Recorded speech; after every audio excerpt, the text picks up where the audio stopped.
And this is where, good evening, everyone. Now, this is our brand new software that we're using this evening. I have a fantastic pod intro to show you all. So I'm going to play it now, and then fingers crossed, it's going to play for you all. But it's worth the wait. We're back, and we're talking all things transfers. So, back after this.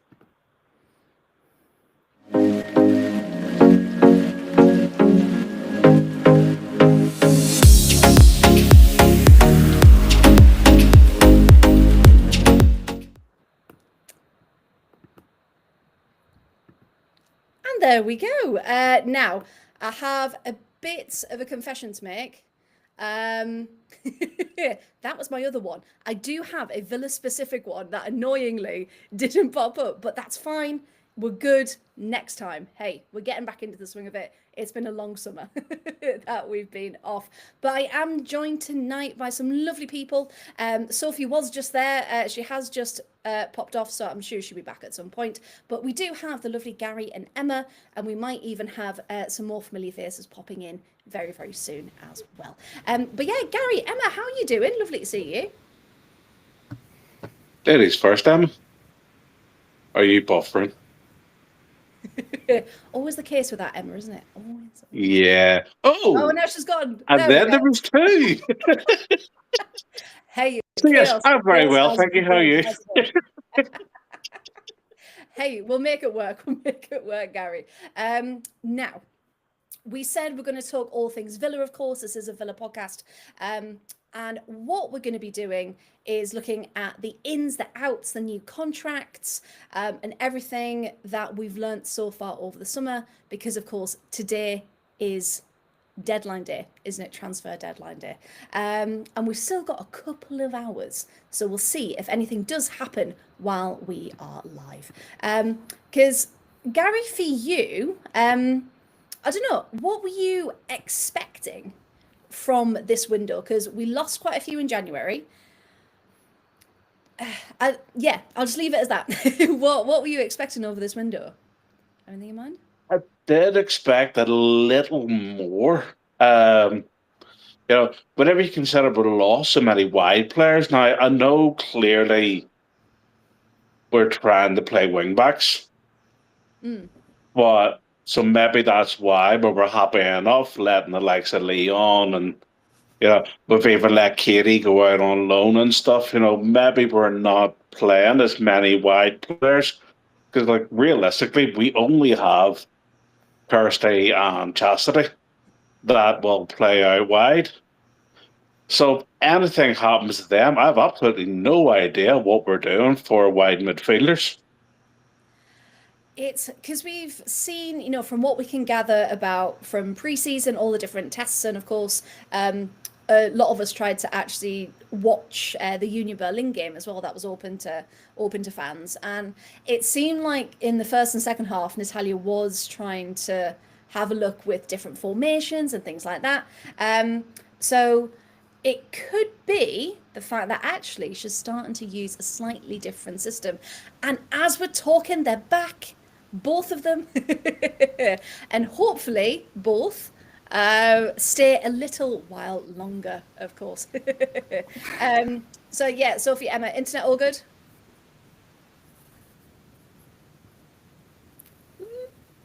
No? The silence hasn't boded well. Hopefully. Fingers crossed. Hey, like we said, first time back. We're going to get into it. It's fine.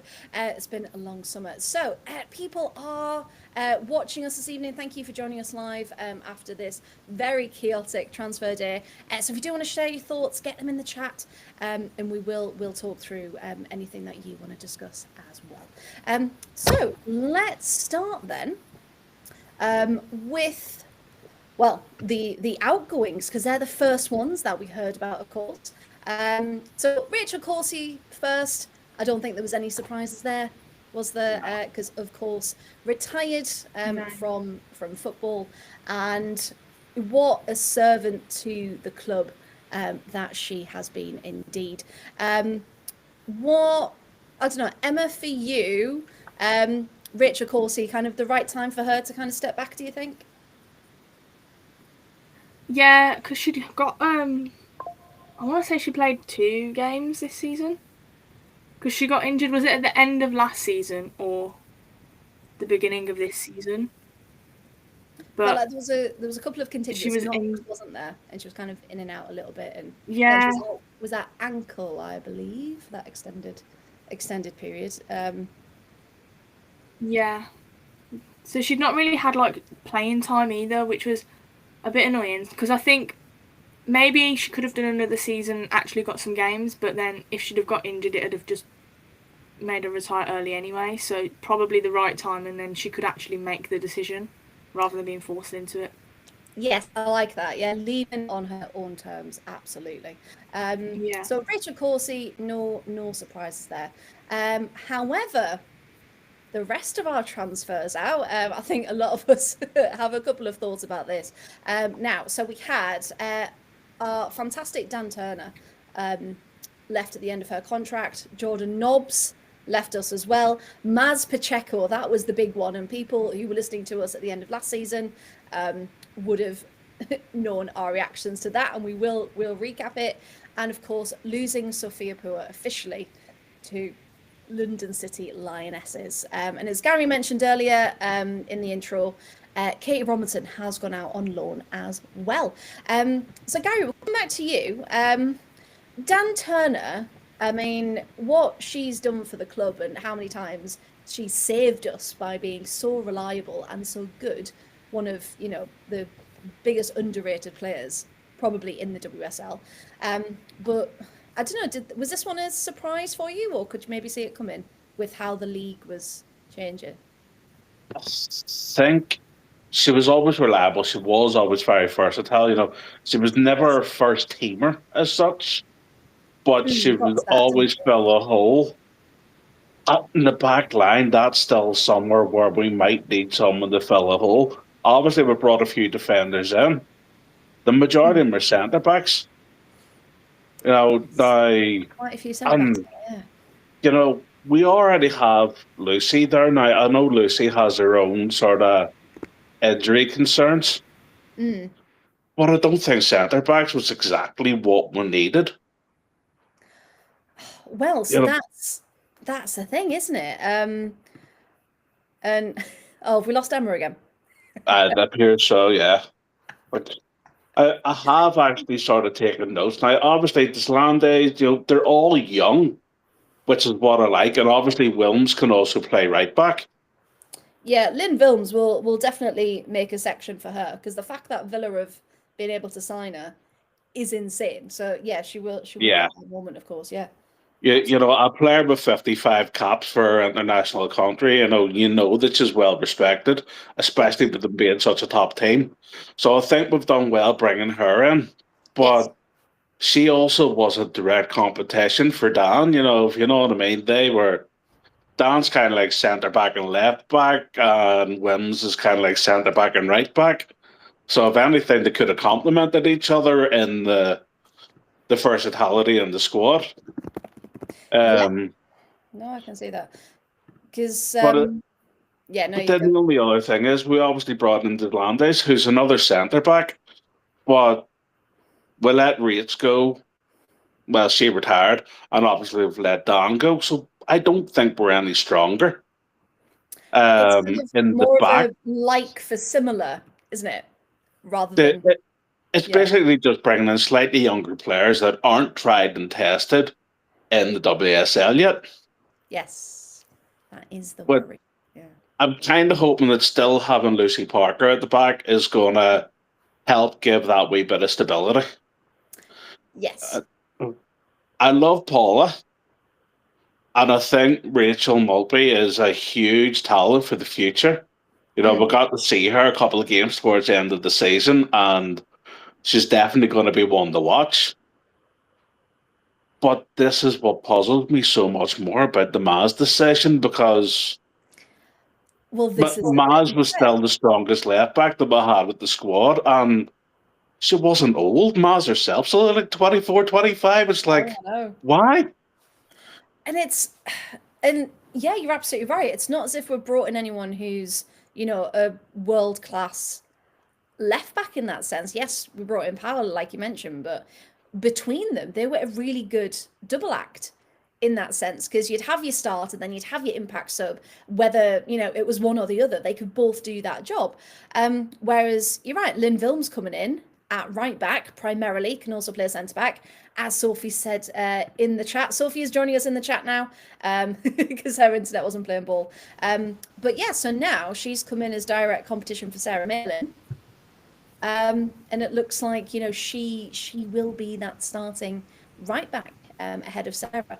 I mean, of course, we're guessing at this point, but I think, Emma, Gary, do you think that Vilms is going to be the starting right back? I'd kind of like to see her in the centre with Lucy. Ah, interesting. Ooh. Okay. Because I like Sarah on the right. Sarah's not afraid to get forward. Sarah's a bit like Maz, but just not quite as strong as what Maz was. But Sarah will still run all day for us, and she can put in a decent cross. And she has had a handful of goals while she's been playing with Villa. So, But centre back, somewhere that we have always sort of struggled. Lucy's never had a proper, constant partner. so where are you putting Patsy then? We always end up with injuries. Oh, Is the problem. I suppose there is that. Unless they try and play maybe like a strong 3, and then you're pushing Vilms and Thomas up. Well, that could help whenever you consider the midfield. But again, we've kind of brought in a couple of centre midfielders. Kendall, I'm not expecting to play a lot. So, she's 21. She's kind of there for the long game rather than being expected to make a big impact now. Yeah, cup games, get the experience, work our way up into that WSL experience. Yeah, absolutely. But then whenever we still have Jill and we still have Mary and Lucy's still going to be around, we're pretty strong in centre mid. But I still see the wide as being a weakness. It's because we saw. So did you watch Union Berlin on the stream? Did you watch it? Unfortunately, I had a couple of appointments. I ended up. You were away. Yeah. So I could have made the game if they had kept it as a 1:00 kickoff. Oh. But I had an appointment at 12:30. No. And it was strange because so it was literally a game of 2 halves, as cliche as that sounds. But the first half was really strong, real attacking, making loads of good chances, and primarily it was coming down the wings. And that's great, but when you took them off in the second half, it kind of fell apart and was a bit clunky, and so it was really interesting to see kind of what we've got essentially in those areas.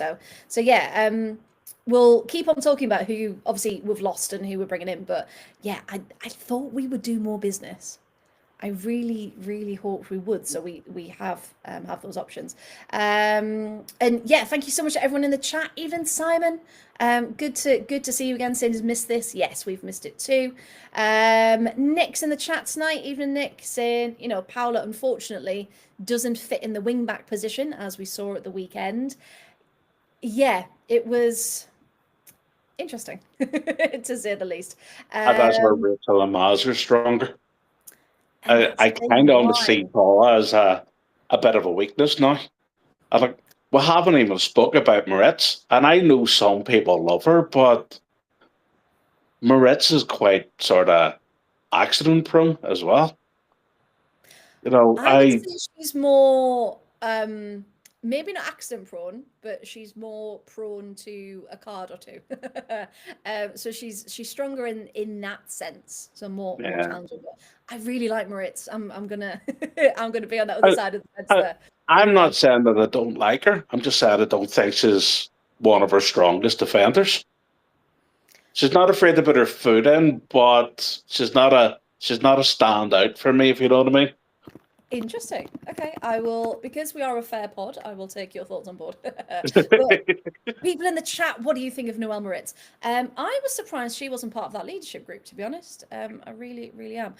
Because we know that, I think the thing about Moritz as well is she's, again, primarily a centre back, but we've seen her on the left, we've seen her on the right, we've seen her all across that back line. So maybe that's to her detriment in some cases, because she Possibly. can play in so many positions, a bit like Rach at one point with England. And you just think, when you've got, right, she's a right back, she's a left back, it's kind of, okay, well, where's Moritz going to fit into the system? So again, it'd be easy to see. I think Moritz is almost a new Dan Turner. She's maybe not going to play every game, but she's versatile enough to, that she's reliable. She's reliable when we need it, and strong in a challenge as well. Not scared of a challenge. And as Danny says, easily wound up. Whether that's a good thing or a bad thing. We do have a couple of players that can be quite easily wound up. We've all seen Mary and Rach and so on. Not afraid to sort of be a little focal, shall we say? Well, you've got to be, or you're going to get pushed about. Now, Danny said in the chat there, did Corsie decide to retire before leaving, or did she take the decision after not being retained? I believe, I'm 98% sure, that she... Oh, we've got an Emily. Hello. Oh, hello. Good to see you. Yeah, we were just saying about Rachel Corsie, Emily, about her decision to retire. She'd retired from the Scottish team first, hadn't she? And then it was kind of a progression to, okay, now she's retired from club football.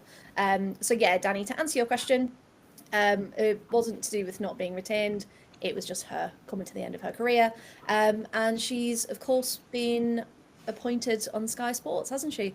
As one of the analysts, which is a very, very good move indeed. In their whole new studio setup that they've got. Yes, apparently so. Oh, Emma's back, different location. No, same location. No idea what you said, but hey, we'll have you back. Gets the conversation. I can't work out which way round my screen is. Sorry, I'm having a... No, it's fine. It's fine. Don't worry. It came up with an alert when we first started saying, Gary is using portrait mode. Is this okay? Yes. Yes, software. It is. Absolutely. I've got Becky in the chat saying, how are you all? Good to have the pod back. Yes, we're all good, Becky. Thank you so much for joining us this evening. Now, Nick's also put in the chat, because Emily, we were just talking about, Vilm's coming in, what that back line's going to look like. Are we still going to have that partnership, etc.? Nick's in there. I think Vilms and Moritz will battle for the first yellow ban, but Moritz was exceptional in the Euros. Yes, I do agree there. So yeah, Emily, kind of for you, just talking about kind of their outgoings at the moment. So we were talking about Dan Turner and how kind of reliable she was across that back line. Gone to Melbourne City. So, I mean, fair play. I know, it's been a nice upgrade, location-wise. Trading in Birmingham for the Gold Coast. But yeah, do you think we've brought in... well, no, because Gary was just saying, could Moritz be the new Dan Turner in that sense of she's reliable, she can play anywhere. But yeah, how much of a miss do you think Dan's going to be? Did you see that one coming? I think experience-wise, we're going to have a few issues. Yeah. I know you can't, at some point you've got to refresh the squad. I just feel like we lost quite a lot of experienced players all in one go.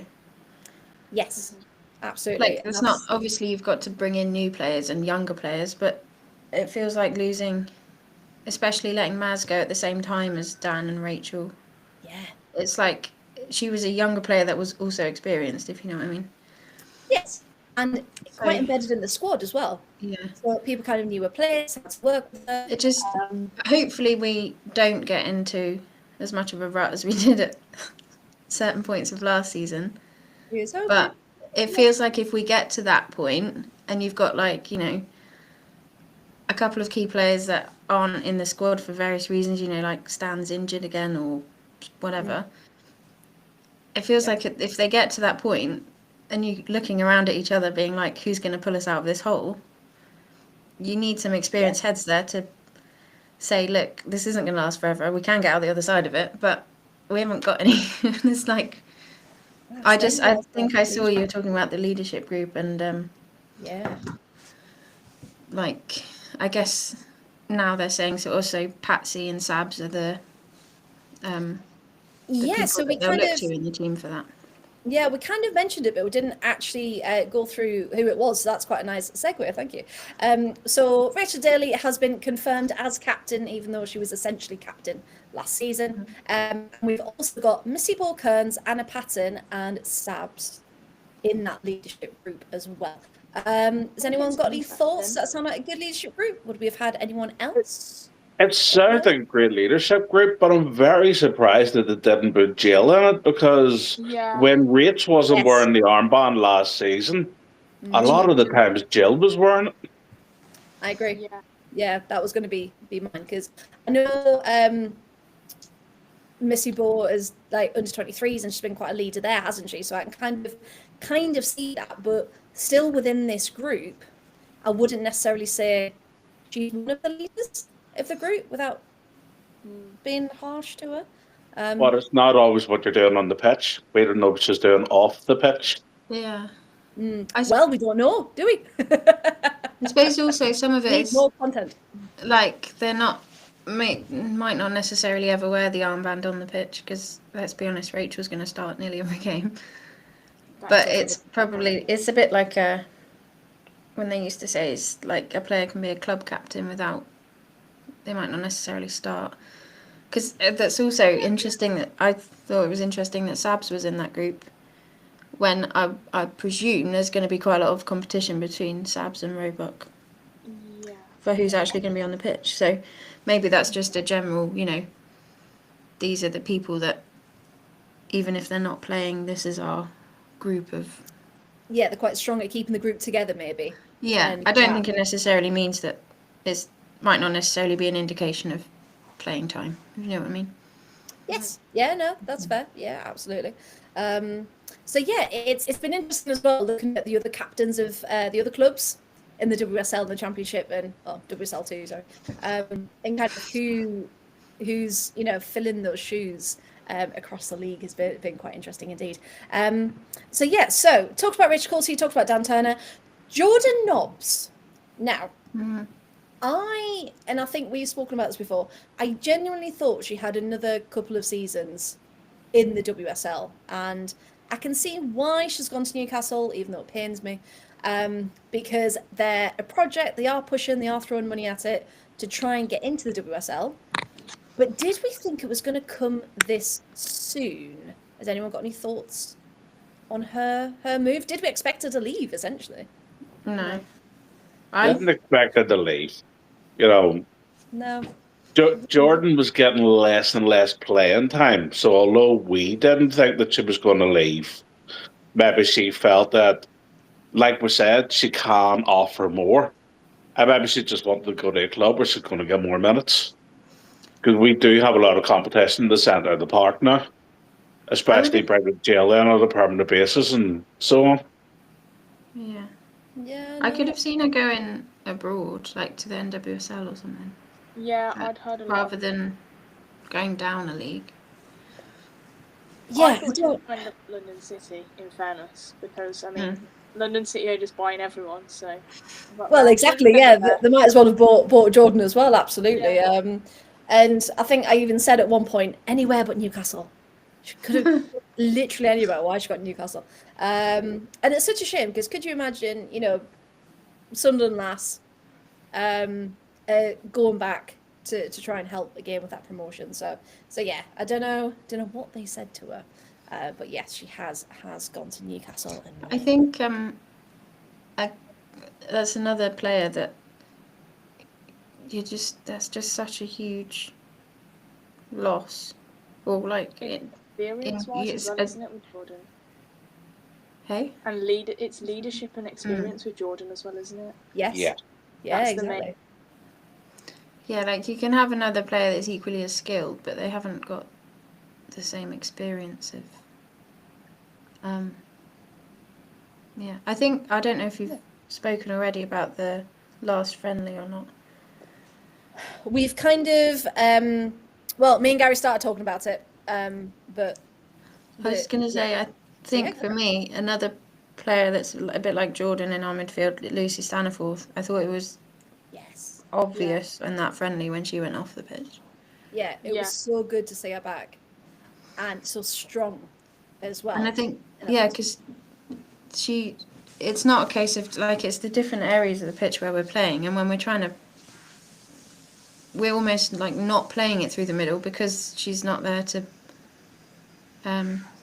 dictate and be creative about making stuff happen. It felt, I mean, it's not to say that who came on for a Kendall. Like she had a solid game. She didn't do anything wrong. But I think we missed Stan's creativity and like getting a head up and being like, where can I put this?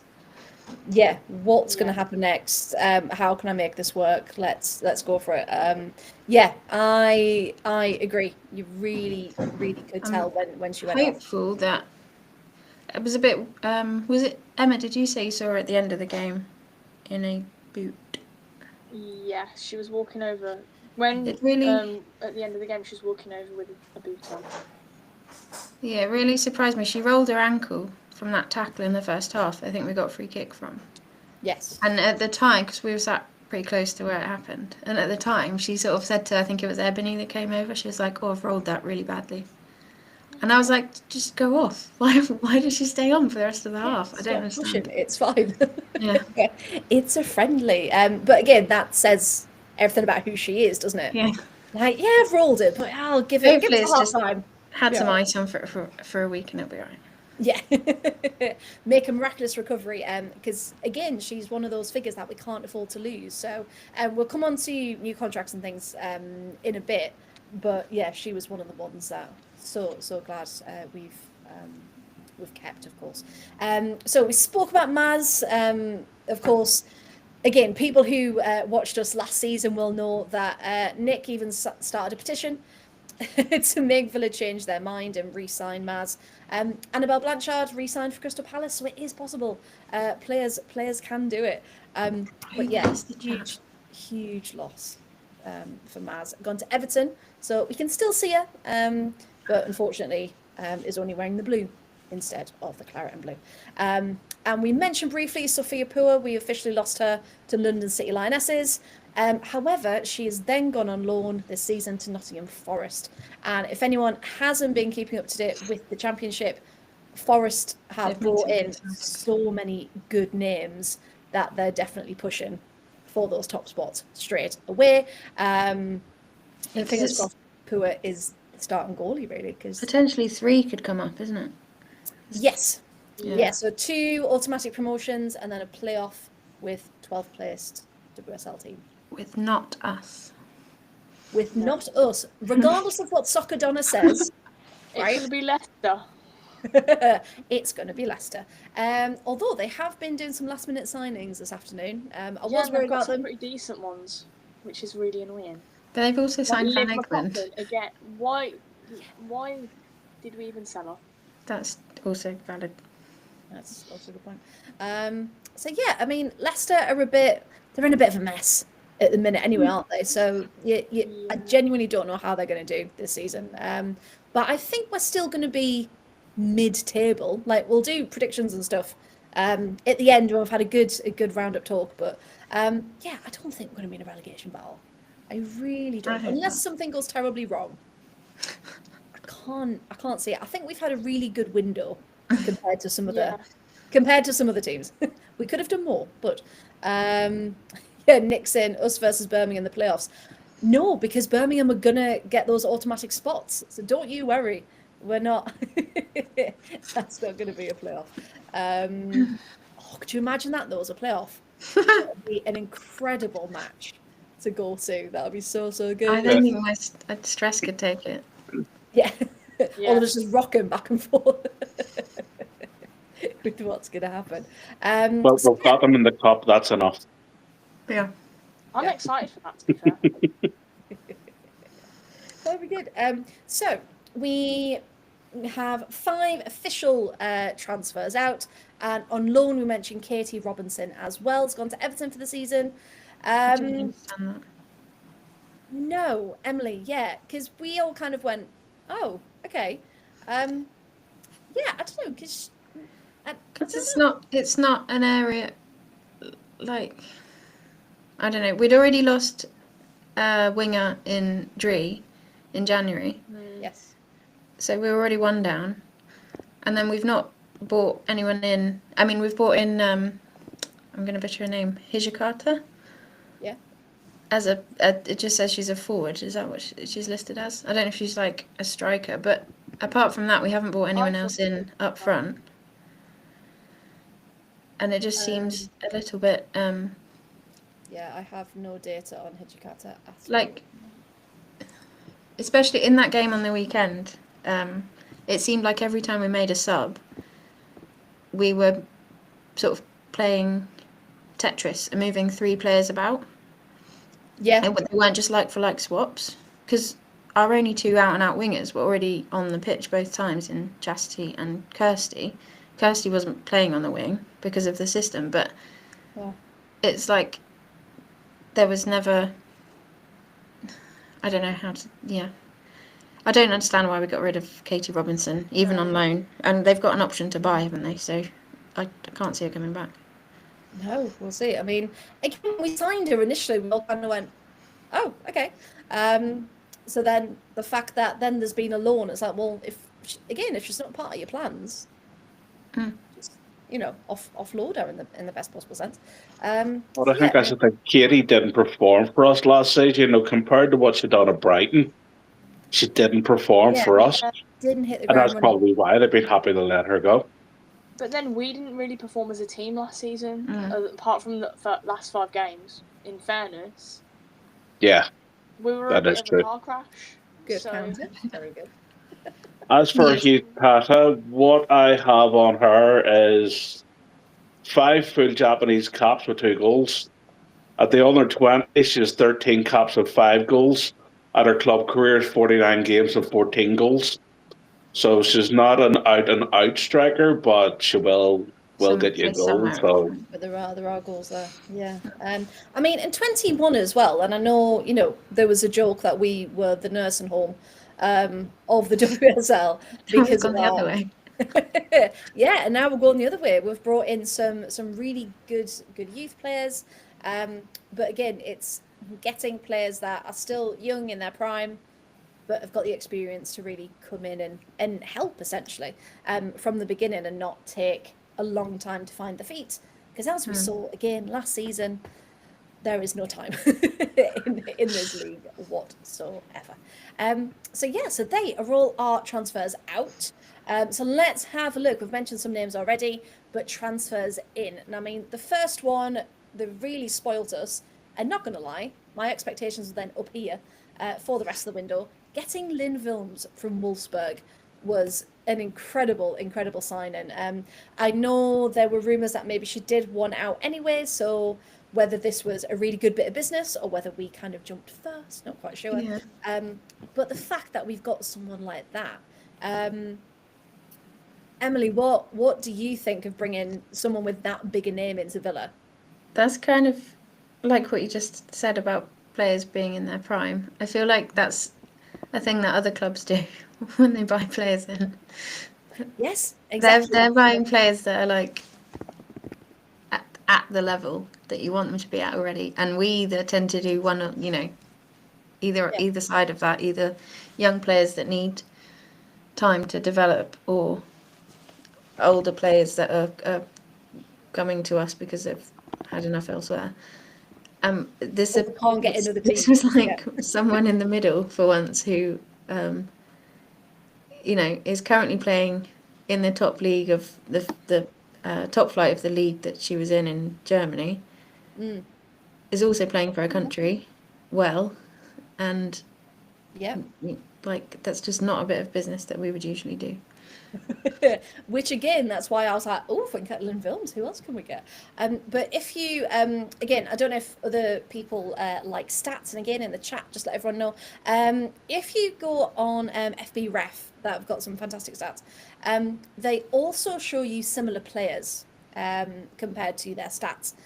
Similar players to Lynn Films: Katie McCabe, Lucy Bronze, Esme Broots, and Sarah Hornbard. So you think, this isn't just like a good right back. This is a very, very good right back, and she's ours. So yeah, we're not used to that feeling at all. I feel like we need to say thank you to Jill as well. Like, there is a bit of me that thinks if Jill was not at Villa, she would not have come to Villa. Yeah, Jill just said, "Hey, Villa are actually quite good." Yeah, because of they're course, really good friends, aren't they?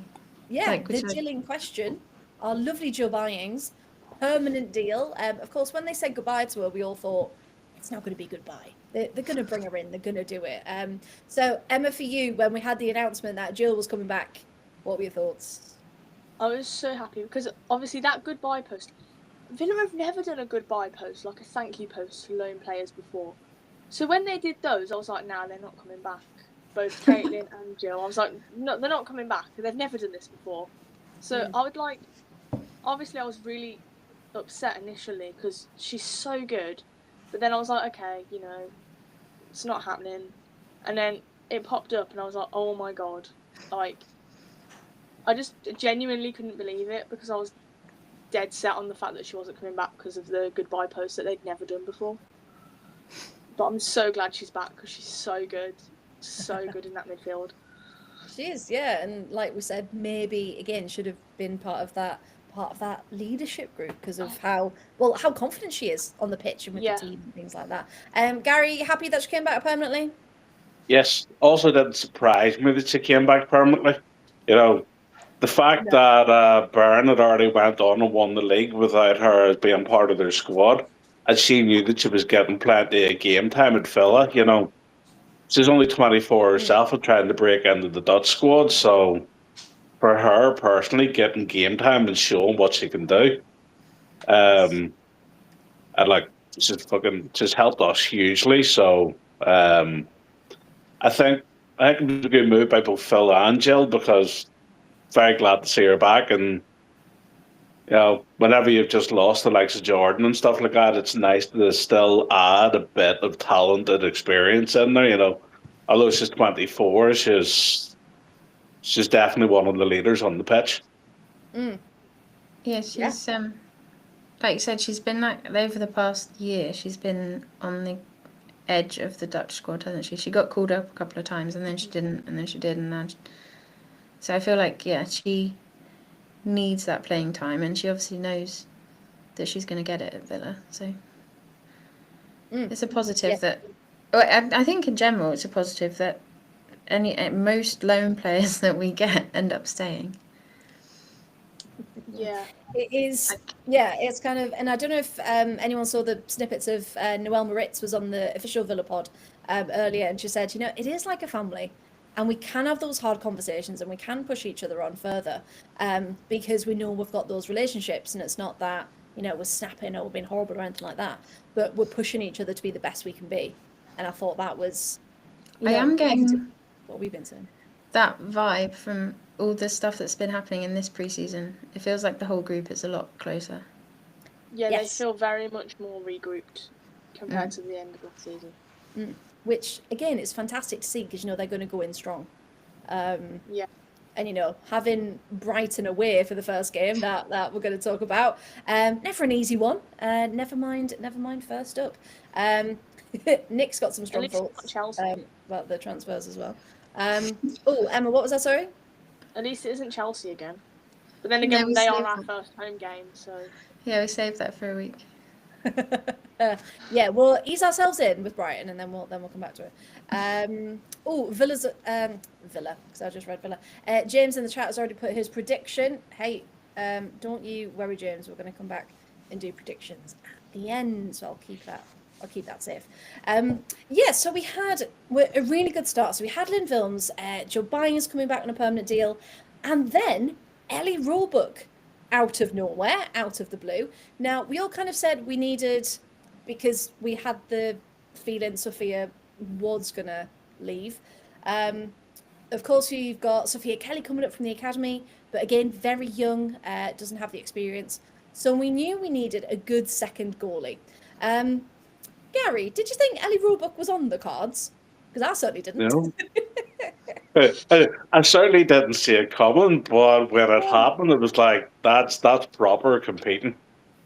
Obviously she's trying to get back in and get consistent game time because with obviously her own journey over the last couple of years and not really getting game time at Barcelona, she wants to restart her career. And I'm very happy that she chose Villa to do that, because again, she's only like 25 and that's a talented young keeper with a lot of potential still to come. Yeah, and when she came on for the second half of that friendly, she looked so incredibly confident in front of goal. Emily, Emma, I don't know what you thought as well, but she didn't look like someone who hasn't had the playing time. She looked like she was like, right, I'm back, and I'm gonna. I was just. Go on. You go, Emma. She's got like Oh no, because I've forgotten what I was going to say now. It's really embarrassing. Go on, I'll think about it. Go on, Emily. I was going to say, I just read earlier that piece she wrote for what's it called, the Players Tribute. The Players Tribune, yes. Yeah. And Sophie annoyingly was going to talk about it for our internet cut out. So yes, let's talk about it. Yeah. Like they're really in-depth pieces, aren't they? That the players write themselves about their journey, and obviously it touched on the occipital stroke. Is that what it's called? Ocular stroke that she had, that affected her vision, and I think it came at a point. She was out for a long time because of a calf injury. Got back into the England squad with the Euros, etc. And then there was that point where she was not playing for Man City. And I think at some point during that was when she suffered this stroke, which she didn't know what it was at the time, just knew that she wasn't well. Yeah. And she in the piece she praises the Man City doctors for taking it seriously and like looking into why she wasn't feeling getting her a scan properly straight away. And obviously from that point on, it's been a long recovery road. I'm also tied in with moving to Barcelona to play with that team, or to train with that team even. And in it, I was just going to say about what you said about her looking confident and stuff. And in that piece, she sort of highlights the fact of it's not the anxiety that the not knowing why she had this stroke. The anxiety and everything to do with that and the mental side of it is still a thing that she's trying to cope with and live with. But it's given her like a new appreciation for every training session, every opportunity that she gets with a team and things like that. So she said she's really enjoying every single time that they do a session, or every single time she puts her boots on, basically. So it's I'd like finished reading it and then was just really excited to see her step onto the pitch again. Like I'm really excited for her to like get her career back on track. Yeah, me too. Because obviously we only saw, of course, what the media was reporting, and of course it was a very personal thing for her. And for a long time, she was saying, I wasn't even in the squad. I was traveling down to Arsenal. I was traveling down all these places, and I wasn't even in the squad. I wasn't playing. So, what was the point? There was so much stress and unnecessary stress that was on her. And I hope, she was talking about how she hopes Villa's kind of the place where she can rebuild and get back into it. And I think that I love that about the club now and the squad, that we've got that feel, that title, that words. That we're like a place that people think of when they think of that. Yeah. So association. There we go. Mm-hmm. We've got the association of they're a team that are quite close knit, and they support each other, and they're not there individually for themselves and that kind of thing. So yeah, I'm really glad she's come to us, because I was a bit confused initially. I was like, oh, okay, we've got Ellie Roebuck. But now it kind of all makes sense after reading that. So yeah, very, very excited to see what she can do. James has got a very controversial take. He thinks, let's put it on the screen, Roebuck's going to be Villa's #1 by the end of the season. I agree. You agree? Okay, anyone else? The chance of it, to be fair. I think it's going to be really tight competition. Because Ellie wants the constant game time, and Sabs is also wanting constant game time, but can sometimes be a bit clumsy. I think they'll rotate. I want to see rotation. I wanted that. I think it will be like Musovic and Hampton before Musovic.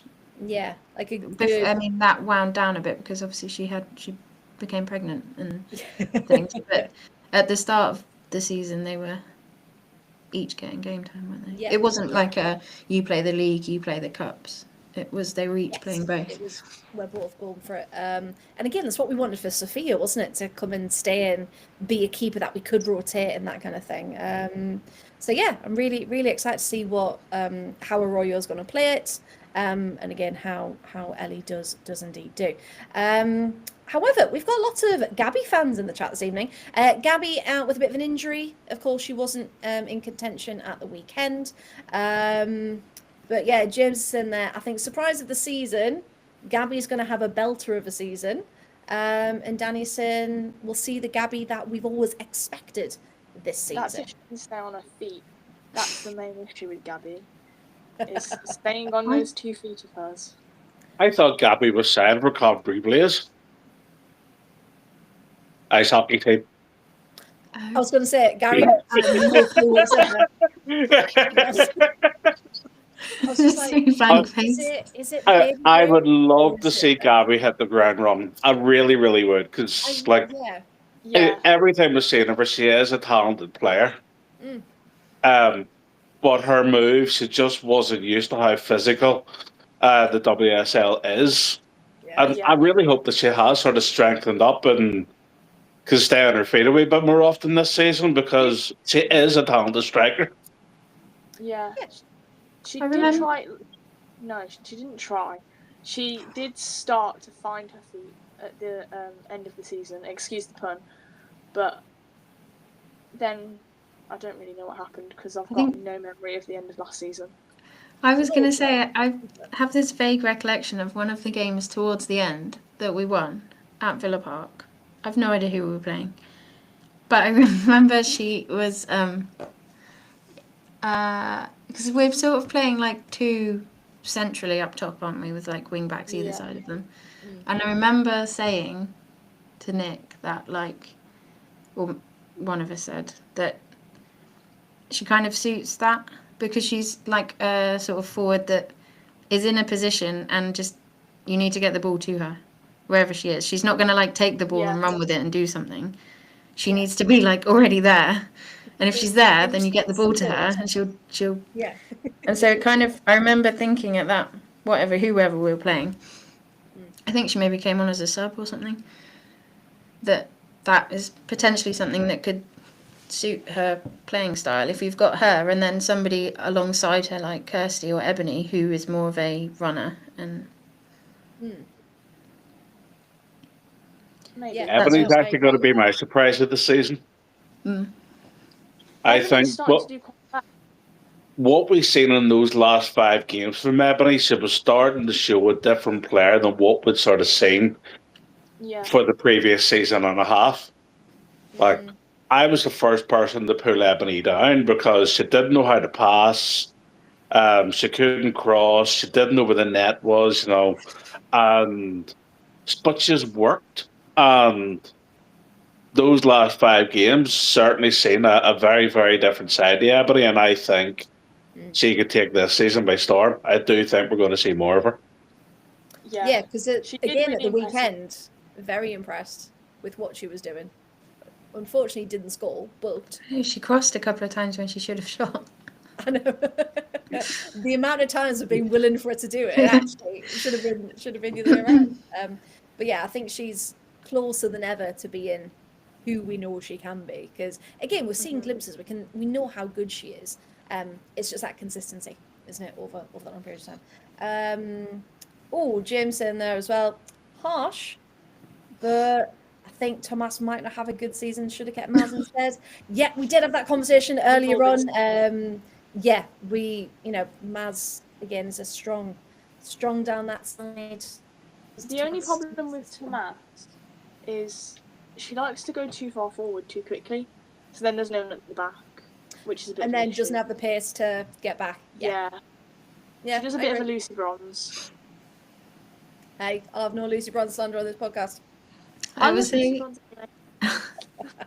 also felt like she was sort of going forward and was like out wide, and then she sort of wouldn't not know what to do with it. I mean, she's a footballer, obviously she knows way more than me. Yeah. But it just felt like after she'd come off and it was either Maritz or Delonde who were up there, they were, once they got into that position, they like carried on and went into the box and did something with it, rather than sort of we're in a limbo situation with Paula.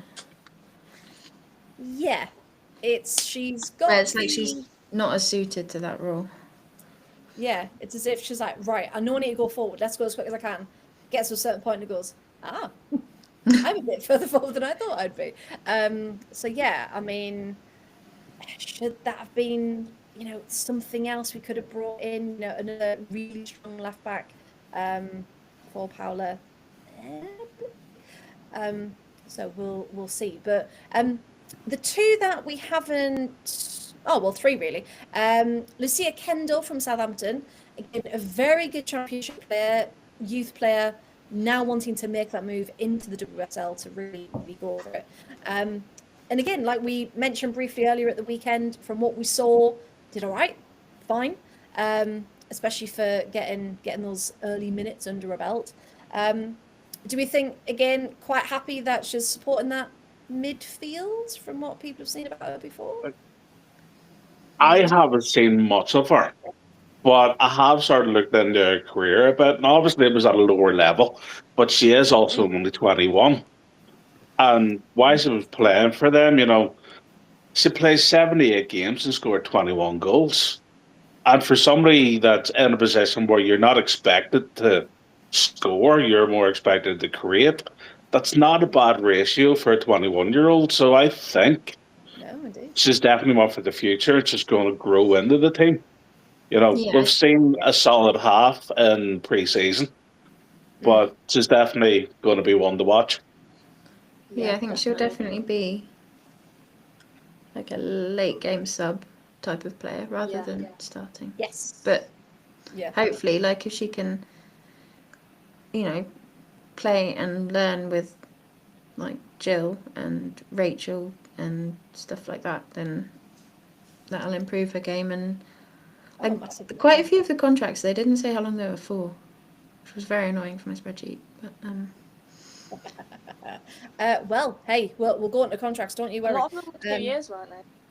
Or have I just made that up? Emma, I've got all the dates. It doesn't help that they're still updating the website and the app and everything. I was trying to look at the squad players last night, and they kept kicking me out. Oh no! Don't look at their website. Look at my transfer tracker. Like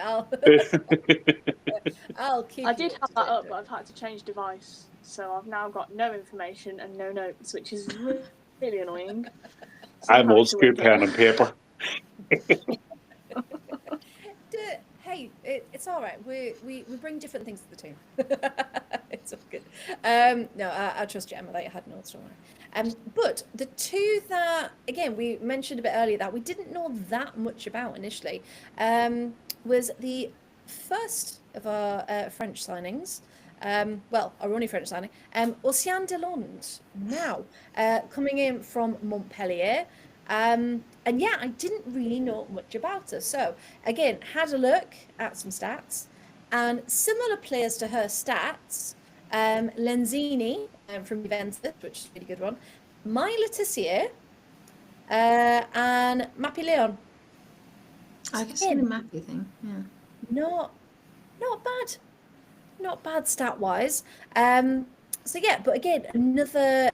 I also found it. Are you frozen? I Oh, am I also back? found Am it I here? interesting when she came on that she went. That Maritz went sort of into a wing back role and she went central. I thought Yes. I just assumed it would be the other way around. Yeah, because Delond can either play centre back or out on the left. So yeah, so she came more centrally. So could that be an indication of maybe those centre back pairings that we were talking about? Because we seem to have a lot of centre backs now, and just seeing kind of who fits the new system and who is going to work well together. So yeah, who knows? But yeah, another defender. We were saying for ages, do we have cover? Because we love Lucy Parker, but has been a bit accident prone. Injury prone, so say not accident prone. Not saying she's clumsy. Jesus. So yeah, at least we've got a bit of support there. And of course, Maya Hijikata, another forward. Gary gave us the stats earlier. So another youngster coming in, and it shows Arroyo has, when she first came in, she said, didn't she? I want to bring more youth into the team. I want to make sure, there's a place for the youth comes through from the academy, and to really, really support that through. So do we think she's keeping to her word so far? Yeah. Yeah. The oldest player she brought in was 25. So she's clearly holding their word. Yeah. No. And again, good to see that a manager. Now that's it. We'll go on to contract renewals in a sec, but do we think anyone else should have been brought in this window, position wise? Is there anything that we still feel a bit thin on the ground for anyone?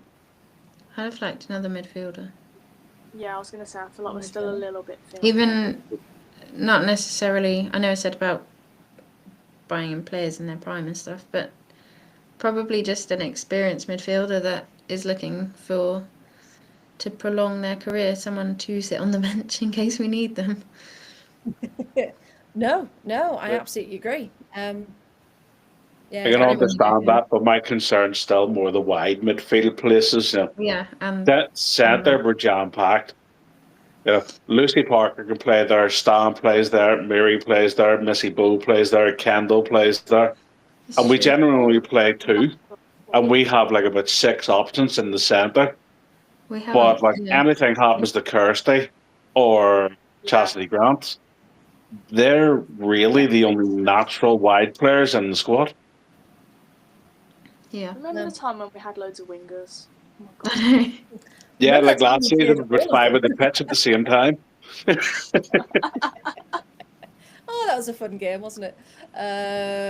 All of the wingers, go! Oh, fantastic. I did see somebody earlier in the chat, I can't remember who, said that they don't think we'll see Rachel play up front at all this season. That she'll just be in this sort of slightly deeper role that she's been in.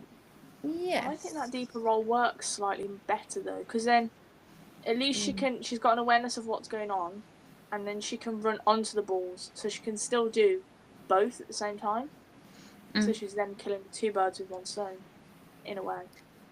Yeah, and I suppose, and she's less frustrated doing that. Yeah, when she's got more of the ball, absolutely. And as Nick's rightly put, a 10. We should have brought in an out and out 10 because Emily, like you mentioned earlier, no, we lost Kenza, we lost Dree in January, and we never replaced them. So actually, in this window, we should have brought in even more because we didn't replace who we lost in the first place. So yeah, do we agree on that? We need a proper 10, really? Yeah. Now they've changed 10 to make it look like we've got a 10. I think that's what they're trying to do with Rach. I do agree that she's going to be playing a little deeper. But I hope that that at least means that there's somebody like Ebony up front who really can stretch defences with her speed. She is so bloody quick. Like, Yeah. I know she's quick. I've watched her before, but watching her at the weekend, I was like, she's just completely tearing through this team. Like, just incredible. I Really, wonder if really good. I think some of Gabby having the 10 shirt is just because, like, last summer she was the big signing, and obviously she Yes. couldn't take either 8, 9, or 10 last summer, and I feel like some of it is just because that number's free now, and she's she's the big player in the squad, the big money Yeah. signing. Give her a true. number that matches it. Yep. Club record signing, of course. Which says something when we've still managed to get players that we have got in. Come back to Lynn Films. Again, not breaking that record because I think was she free? Did we get one free? Yeah. Did a contract end? So I mean, that's again cracking bit of business. I know we keep saying it, but really, really good indeed from Villa. Now then, should we have a look at contracts? Because again, there were some huge names, and Villa did what Villa do best, and they didn't tell us anything until the very last moments before the window opened.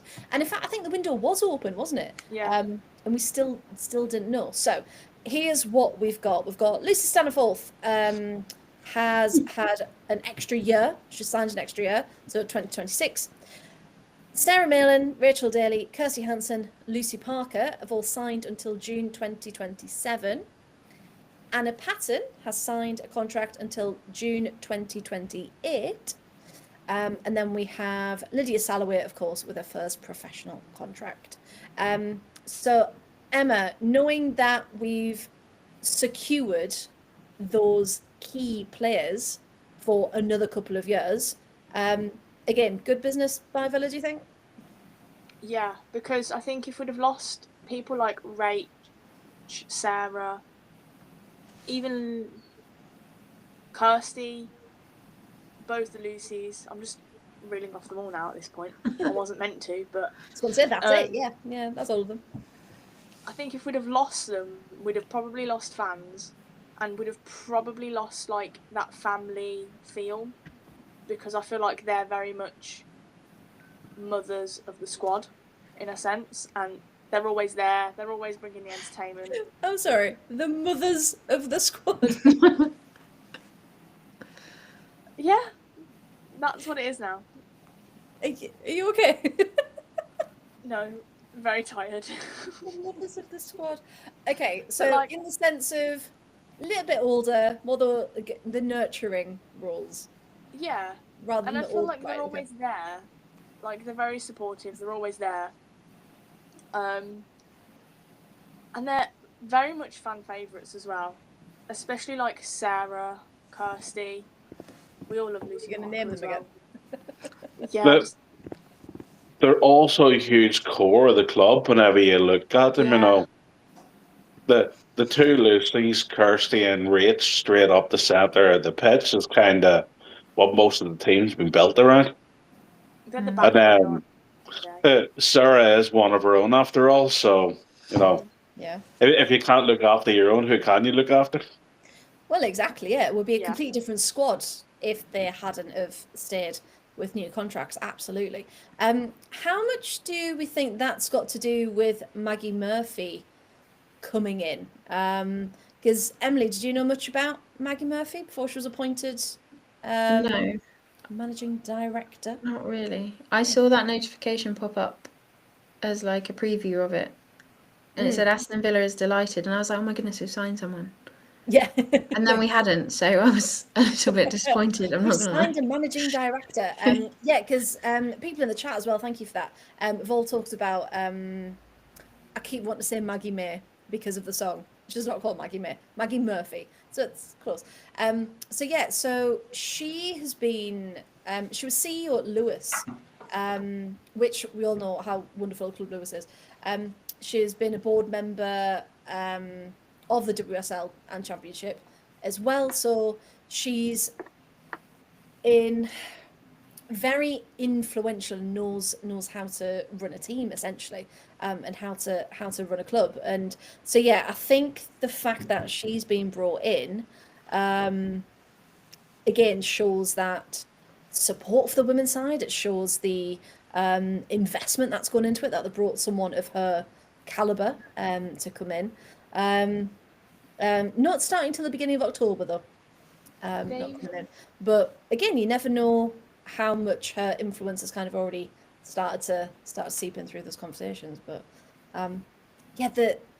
again, we've talked about it a bit last season, but there was a lot of rumors and stories and things about what was going on in the back room with the staff and kind of heads of departments and things, and how they were impacting the feeling. So yeah, Gary, do you think it's a good thing that Villa are now addressing some of those issues, at least outwardly? I think it's a great thing. Obviously, in the background previously, we've heard about all the unrest, but they've changed the whole background team. And they've replaced them with, speaking about Maggie, they've replaced them with strong women. And that's really what you want to have at the club. These are people that have been around for a long time, and they're going to be sort of role models for those that are at the club, because they can see what's possible whenever you're in the game long enough, and what can come. But ultimately, they also hold that sort of a bit of an aura around them because of the respect that they demand. So I think it's a fantastic move by the club. Yeah. And like Nick's put in the chat there, she's a huge and advocating for women, and that's exactly what we need. And James has put in there, oh, bye Emma. It's because of V Sports, of course, because they sold the women's club to the overall owners, didn't they? So they can offload a bit of the percentage of the money and things that can come in that we can spend on transfers and things like that. So yeah, it's V Sports, according to James, that have brought Maggie in to run the club. And yeah, everyone's got incredible things to say about her, which again shows you something, because usually there's always one person, isn't there, that said something quite negative, but everything I've read is completely praising her for her work within the game as well. I've just thought, vaguely related, that the other day when that interview came out where they were talking to the WSL people, I can't remember what they're called, and they're introducing, I'm not sure when, the 80% wage spending thing is 80% of revenue, I think. Yes, let's get that up. I said that in a very weird order, but the gist of it was, I saw a stat over the summer at some point, and it had like the top revenues of women's teams across Europe, and we were like in the top 10 of that, surprisingly. Oh, that is good, because yeah, you wouldn't expect us to be up there. I think there were obviously fairly large jumps, but it's a positive if that's where we're at, because in theory. But is that pre or post Elisa Lemon? I think it was for the last season. That's not bad. Just gone. Yeah. Because obviously Lemon probably was a big source of income whenever she was there. That's true. Yeah, and now Alicia has gone to Cornwall Women, so there we go. Left Juventus. Somewhere. So I'm trying to find it now. Hang on. There has been an update whether Chelsea are going to get Alyssa Thompson or not. The fee could rise to 1.4 million to bring her in with all the fees on top. That'd be nice, wouldn't it? Right. Yeah, I can't find that article annoyingly, but I know where I've seen it. But yeah, they were going to bring in a lot of all these rules and regulations to essentially stop what Michelle Kang is essentially doing, and buying the league essentially. So yeah, we can come back to that if I ever find it. But yeah, the fact that they're putting a bid in for Grasky Euro. Are you okay, Gary? I kind of have the Northern Ireland match on in the background on silent.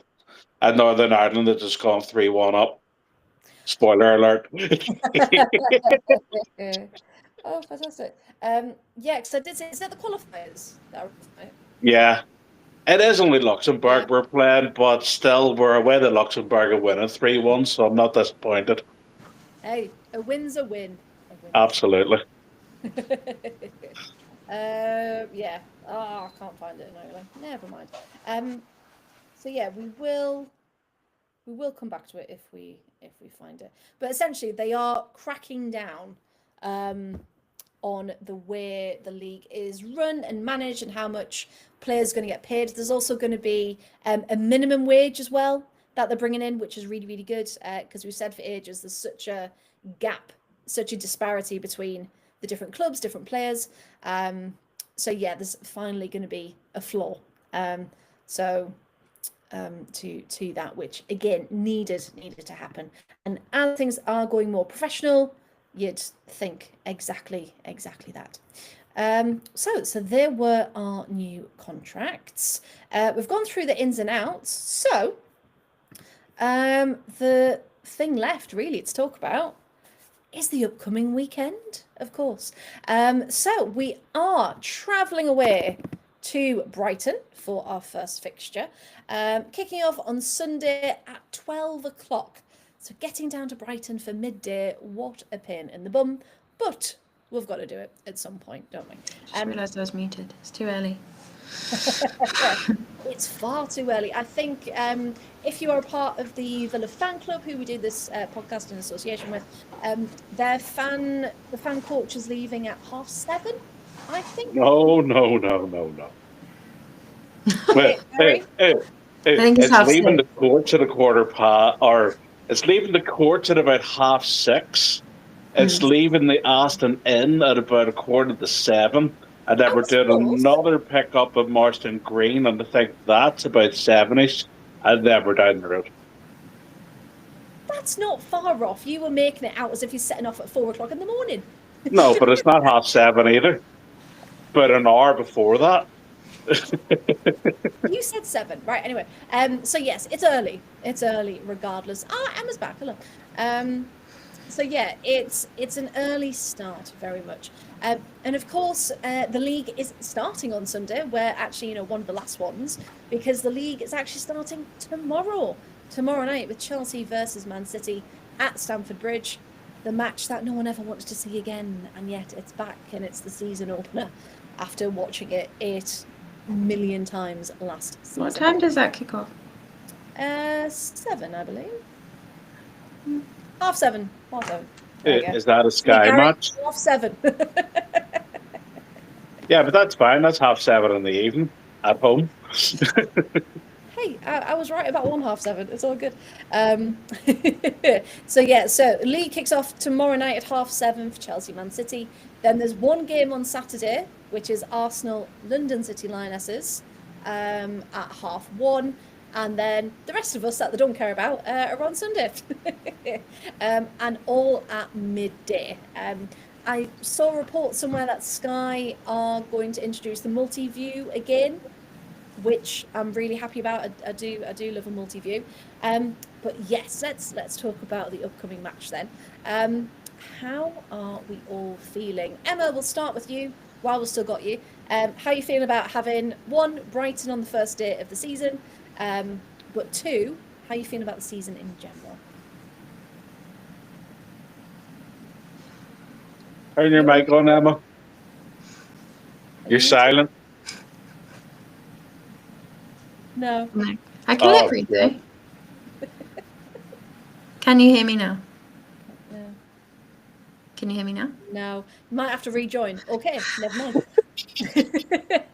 Emily, we'll come to you. How are you feeling about this weekend?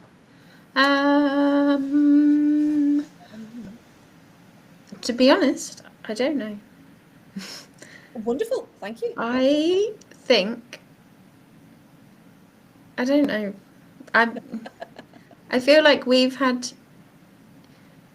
I feel like quite a few players have left Brighton, but also they've kept some good players on loan, and they've got some good players on loan. They have. What's happened? Oh, there's two of Emma. Emma's kind of here twice now, it looks like. That's terrifying. Okay, hang on. Let's see if I can kick her out. Hang on. Emma, say something. Hello. On up. There we go. Hey, we've already got one of her. There we go. Well, Danny's saying I think we'll get back to winning ways over Brighton. I mean, Yeah, I think if we start how we finished, we'll be fine. And I think the majority of the starting lineup is probably going to be the same. So we should, in theory, be fine. Should all be fine. Probably. It should be. It should be. It depends how much you read into pre-season, really. Because a lot of people say pre-season don't go by pre-season because it doesn't mean anything. But we had a really good one last year, and then we were rubbish. Well, look at our. Yeah, see, there is that. Because, like, obviously, this pre-season, we haven't conceded very many.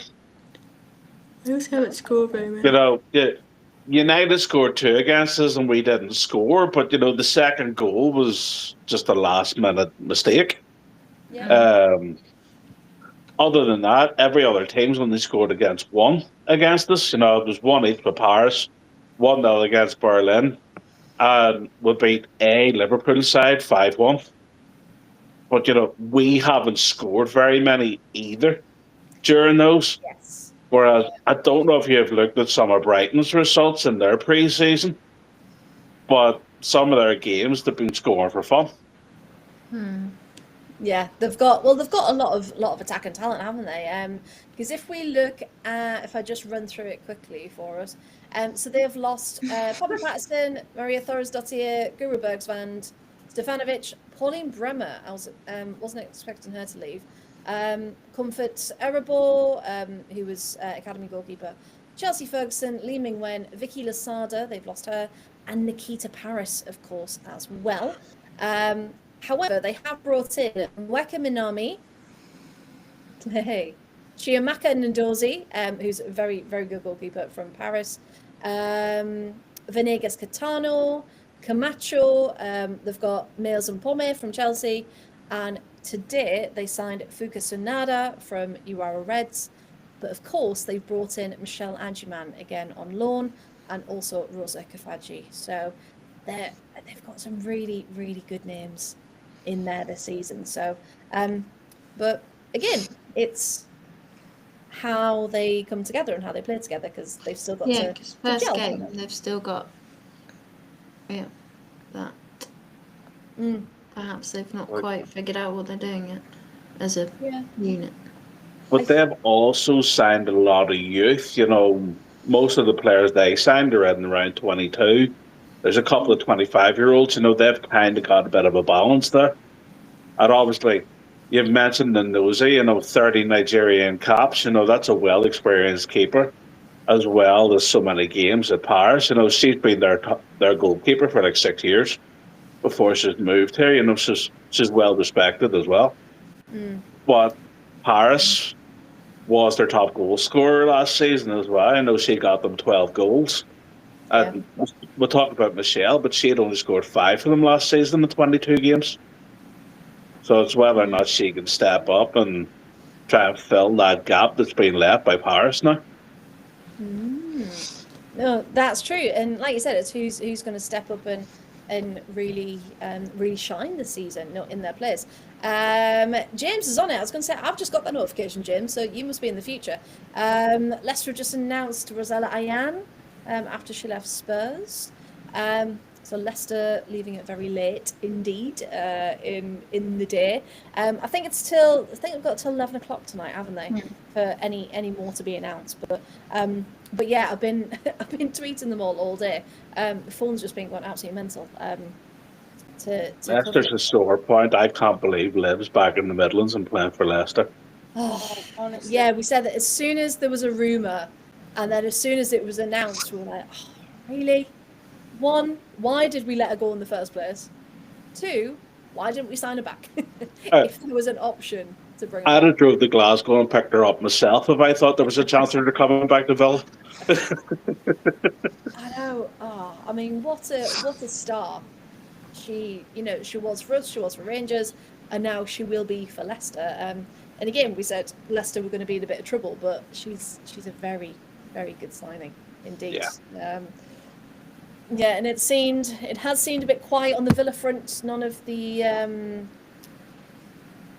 journals that usually give hints have said anything about Villa. So, yeah, it kind of looks like our window is done, unless they've kept someone from from all of us. That'll be a But nice. Villa have kind of kept their cards close to their chest until the very last minute, and then they just drop it.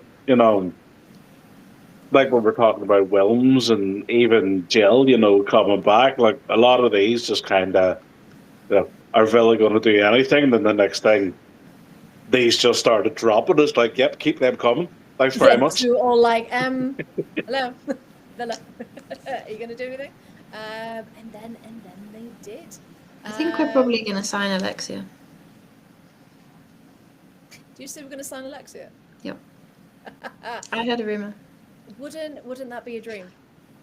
To just we can get anyone we like. We're going to get Alexia. Hey, the state of Barcelona's in at the minute. Probably. I know. This is as likely as it's ever going to be.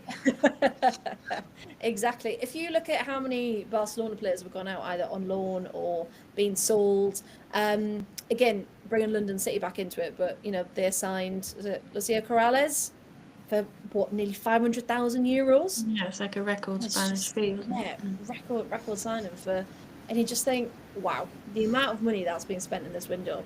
I'd be very interested to see if they release a kind of a total figure by the end of it to see what they've done. So it's got to be a couple of million at least that they've used. So yeah, interesting for London City, but Michelle rounded off his tax anyway. Yeah, they're going to be in my office. That's printer ink. That's this. Yeah, it's petrol. Yeah, that's what it is. It's not a player. It's. I am really curious how that cap is going to work though, because they only have a tiny stadium. So even if they sell it out, that's going to be what? Well, I don't know how many it holds. 5,000, if that. Because it's all revenue, isn't it? So that's your tickets, Yeah. it's your merch, it's your everything. So I don't know if they're going to Hoping for the merch aspect of it and push that, because they're not going to sell out because the fan base isn't there. And they're also in a really hard to get to part of London, unless you live in London. Yeah, because isn't it's in Kent, isn't it? Where they've I gone? don't know. It's like the other side of London. They're out in Bromley, aren't they? Hang on. Yeah, because we all laughed and we're like, well, you're not London then, are you, if you're in Kent? Yeah, Hayes Lane's in Bromley. Yeah. So yeah, for anyone visiting, but especially if you're trying to get through London, yeah, it's over the river and far away. Bromley's a horrible place to travel to, though. I've been down that way with work, and it's a grim journey. I don't think I've been that direction, no. Yeah, unfortunately, my line of work, I've been too many directions. Yeah, you can't knock off for what she's done in terms of they've got new training facilities, they've moved to a stadium to make it theirs, and the intention is there, but it's the reality of will those wages ever, if they do bring these caps in, something's got to give. Or maybe their wage is whatever it needs to be on paper, and then they just get the rest of it in bonuses or incentives in a or little brown packet, just add-ons at the end of the week. Yeah, it will be some other caveat like It screams out a wee bit like Leeds United. But remember Leeds United whenever whenever they had like O'Leary managing them and all, they just went out and spent absolute millions because they got into Europe and stuff like that. And then they just fell to shit. They dropped about 3 or 4 divisions and had to sell everybody off. And it's only now that they've just got back up into the Premier League again. They've sort of been fighting on and off for years. But yeah, they spent money they didn't have, and it came back and bit them in the arse. See, and there's a lesson well learned. But yeah, it's a yeah, it's a strange one. But again, I'm very interested to see how this plays out, because if you've brought in 10 million new players, how are they going to gel together in time for the start of the season? Or will they do a Villa and have a terrible first half of the season and then have a good second half? Yeah, like I saw like a mock-up starting 11 of the team sheet or whatever. It's just such a weird mix of players. You've got like, well, I don't know, like Barcelona kids at the back, and then like Van der Donk in the middle, and then Poppy Patterson and Nikita Paris, and I'm like, and Alana Kennedy just thrown in there for fun. With Aslani. It's a very weird and you're just like, mix what? of players. The weirdest mix of people, but hey, Jacqueline knows what she wants. Or they've been rolling a dice. It's like, right, it's landed on 6. Who's that? Yep, we'll sign her. But yeah, a weird mix that we're all looking forward to seeing how it's going to play out. But overall thoughts then on the season. I know, of course, we've only got the snippets to go from, but Gary, feeling positive going into the season? I am. Given the way the season finished, and now Natalia's got a bit more of a stamp on the squad, I do think that we'll have the depth at the back, which was always something that we struggled with. But now I'm obviously concerned with the wide midfield players. Maybe it's less of a concern than obviously having a defence ripped apart, but we still need to be able to create chances. And I think the fact, like I was talking about in our pre-season games, that we haven't scored very many, I think that's reflective of lack of options.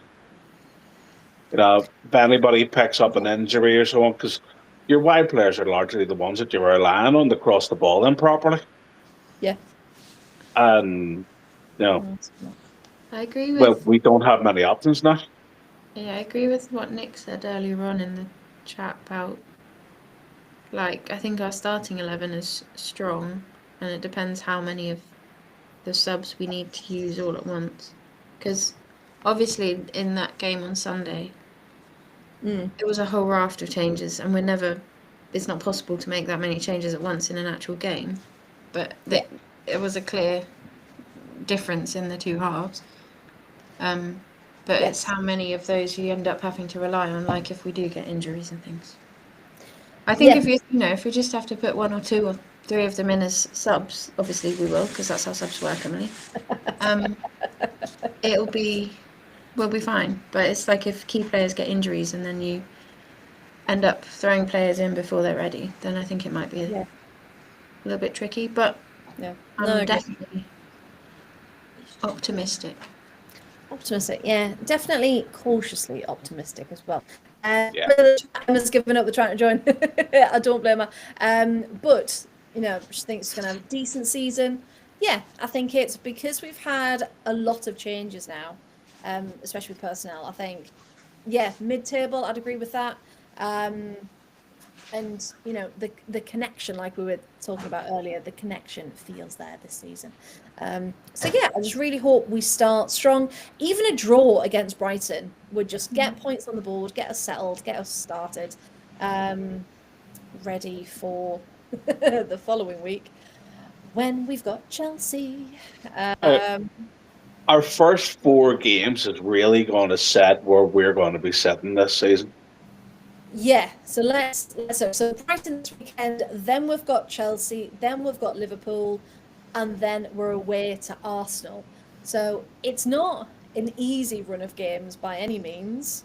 Yeah, you're right, Guy, because it's like 2 of those are teams that we should and definitely can beat, and 2 of them are teams that we're less likely to beat. So if we get points from all 4, then we're like, woo.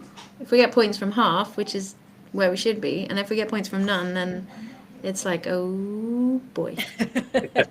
Yeah, then that worry. But imagine again if we're ones to take points off Chelsea, to take points off Arsenal.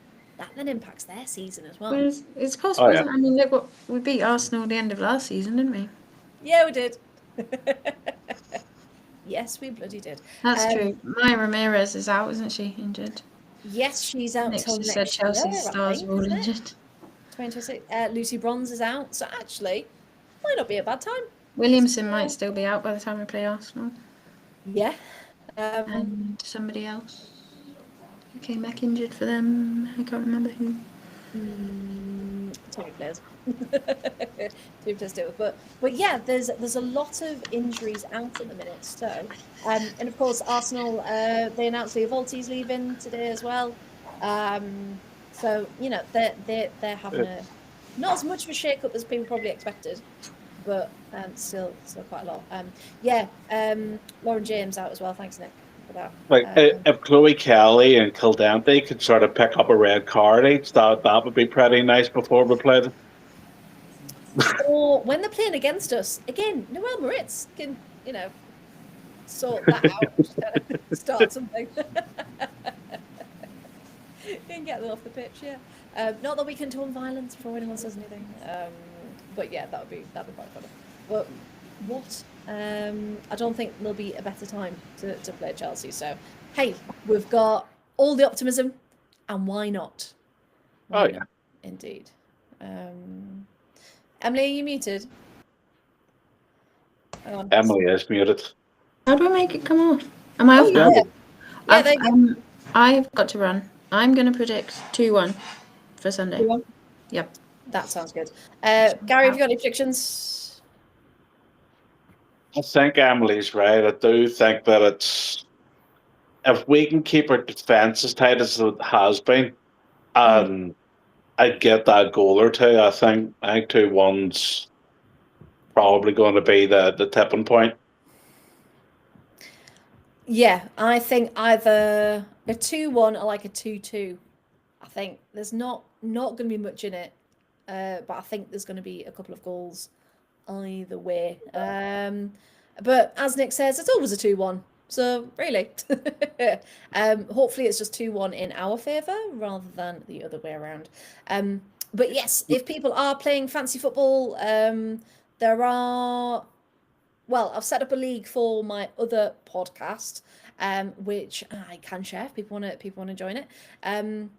So yeah, are you doing fancy football this season, Gary? Yes, it was me that posted at the end of the group chat saying that it was ready to go. My team's been picked for a couple of weeks. Yeah, I keep changing mine. I can't decide who I want to keep and who I'm going to swap in. Yeah, but I've kind of been doing the same. It's like last minute tweaks whenever you see who's buying who. Yeah. But that's the thing, because so many people are going to come in. You think, well, are they going to start, or are they going to be like, where am I going to get my points from? Because we don't know how they're gonna set up yet. So no, I agree. I'll be messing with it till the last minute, I think. So I think it's still, you can still change it up until, so it's kick off at 7:30 tomorrow. It's usually about an hour before, isn't it? So it's usually quite close to kick off. So yeah, I'll say it out loud now if anyone wants to join this one. And then we can be one big podcast family on here. So it is the code if people want to join. Let's have a look. All capitals THTMVS. There we go. THTMVS. If people did want to join. I think we've got about 20 odd at the minute, which is quite a decent number. But yes, mine is aptly called Tomas or Menos. Which yeah, usually I would have Piamon take that, but as she's not in the league anymore, feels a bit weird to use it. So yes, Paola has inspired me this season for the name. Yeah, it's that infectious smile, you know. It is. It's what it is, and we, regardless of what we said about kind of positions and things, Paola is incredible, and just so happy. And for team morale, she is really, really incredible. And we do love her. I love seeing her face pop up on the socials. Like it's just hard not to smile with her. I know, and you just think she doesn't know what she's laughing at. We don't know what we're laughing at, but all together, we're having a great time. Yeah. A great time indeed. But yeah, I think that's everything for tonight, Gary. Any final thoughts before we go? No, I don't think so. It's kind of yeah. I'm looking forward to Sunday. It'll be nice. I am on the coach going down. That's why I know the times. I know. I don't know why I tried it. I should have just asked you, shouldn't I? But there we go. Yeah, so I'm looking forward to it. I know, obviously, there is a quiz lined up, and everybody in the group chat's getting their music choices in. So I just like it, getting to create your own playlist and having a bit of banter on the way down the road again. Exactly. Yeah. With a great group of people. So if people are thinking about traveling, do give the fan club coach a go, because they really make a proper day of it, don't they? And it's not just kind of a taxi. It's a proper a fun day out for all the family. I wouldn't travel any other way. Exactly. So keep your eyes out for the fan club travel if you so wish to go to away games this season. Now, as Nick's rightly put, remember the government emergency alarm that will be on. Yes, that's on Sunday at 3 o'clock, I believe. I'm going to be at the Nottingham Forest Newcastle match, and that should be the start of the second half when that alarm goes off. So that'll be fun. I think I've turned my notifications off, but I guess I'll find out on Sunday. Yeah, it doesn't matter apparently. You can have your phone silent, you can have your phone turned off. It goes. So No, there's actually settings that you can turn off your emergency alarm, and I've followed these settings and turned off the emergency alarm. okay. But whether it happens or not, God only knows. How will you know if there's an emergency, Gary? How will you know? I don't need to know. I don't watch the news or anything. I don't need to know. I just live in my own wee bubble. I mean, that sounds pretty good, to be fair. It does indeed. And on that bombshell, let's leave it, shall we? But yeah, thank you so much to everyone who got involved in the chat tonight, who's watching, listening. The audio version of this will be up on Spotify sometime tomorrow. So if you've got friends that don't like to sit down and watch something, tell them that's going to be on Spotify. But yes, Villa Women are away to Brighton on Sunday, and we think it should be a very good game indeed. Usually a couple of red cards involved, couple of penalties. So hopefully they let us down, and it's quite a chaotic, exciting match to start the league. Now, I'm going to try the subscribe video at the end. We'll see if it works.